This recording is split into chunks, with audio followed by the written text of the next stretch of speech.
अस्सलामुअलैकुम वरहमतुल्लाहि वबरकातुहू। औज़ु बिल्लाहि मिनश्शैतानिर्रजीम, बिस्मिल्लाहिर्रहमानिर्रहीम। सूरह बकरा के पिछले हिस्से की हम बात कर रहे हैं। पिछले 4 रुकू है उसकी बात कर रहे हैं।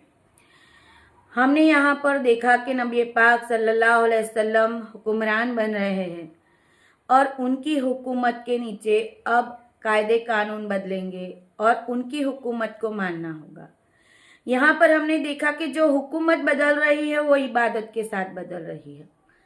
यहाँ पर नबी पाक सल्लल्लाहु अलैहि वसल्लम को हुक्मरान बनाया जा रहा है तो उनके खुद के लिए उनको हुक्मरान नहीं बनाया जाता, आवाम पब्लिक के लिए हुक्मरान बनाया जाता है। जो पब्लिक पहले गुमराह थी, गलत रास्ते पे चल रही थी, उसको सही रास्ते पे लाने के लिए अल्लाह ताला ने कलाम पाक उतारा और उस रास्ते पे चलने को कहा।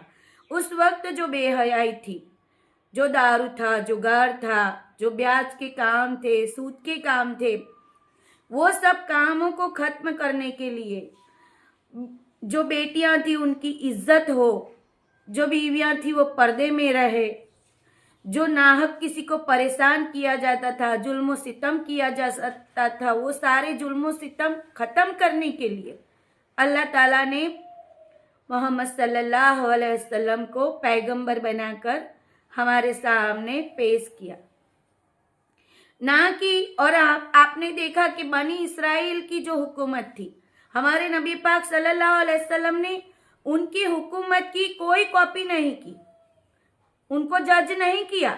उन्होंने जज किसको किया? अल्लाह ताला को जज किया और अल्लाह ताला को जज करके उनके बताए रास्ते पर चले और उन्होंने उनके बताए कानून का पालन किया और हमें भी उसके पालन करने को कहा और कहा कि अल्लाह ताला अगर ये पालन नहीं होगा तो सख्त से सख्त अजाब नाजिल करेंगे। यानी उन्होंने उनका डर नहीं बताया, उन्होंने अल्लाह का डर बताया। बंदों को अल्लाह का डर बताया कि अगर तुम उनके कहे पर नहीं फरमान का अमल करोगे तो आपको अजाब मिलेगा, आपको सजा मिलेगी। तो आप उनके बताए रास्ते पर, हमारे रब ने कहा वो बताए रास्तों पर चलो और सीधी राह अपनाओ, गलत कामों को छोड़ दो। यहाँ पर हमें आपको सबको मैसेज दिया, ना कि कोई लड़ाई झगड़े की यहाँ पर बात की। उन्होंने यहाँ पर उन्होंने ऐसा नहीं किया कि तुम किसी और के साथ भी लड़ो, लेकिन ये कहा कि इस पर पालन करो, सजा भी देगा तो मैं नहीं दूंगा, अल्लाह देंगे आपको सजा।